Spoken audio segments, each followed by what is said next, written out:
Amy. Amy was a girl who came into our classroom.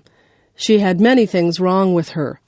Amy was in a wheelchair, and she couldn't talk. She couldn't make her hands and feet do what she wanted them to do. We wondered why Amy would even be in our class, because she really couldn't do much of anything. Amy had a teaching assistant who had to stay with her all the time.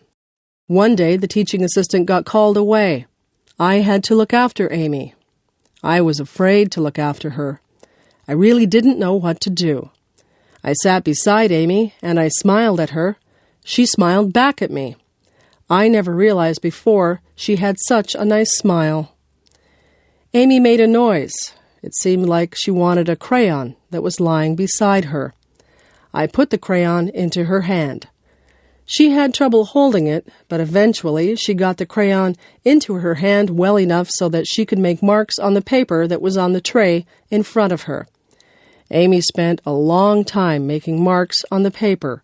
She tried so hard to create whatever it was that she was drawing. She worked for a long time. I just watched her, and I gave her a lot of credit for not giving up when she obviously had so many problems. When she was finally done, she picked up the paper with great difficulty. With a look of pride on her face, she handed me the picture. It was for me. I was very touched that she spent all that time drawing something for me. I thanked Amy and smiled at her. I told her I loved the picture.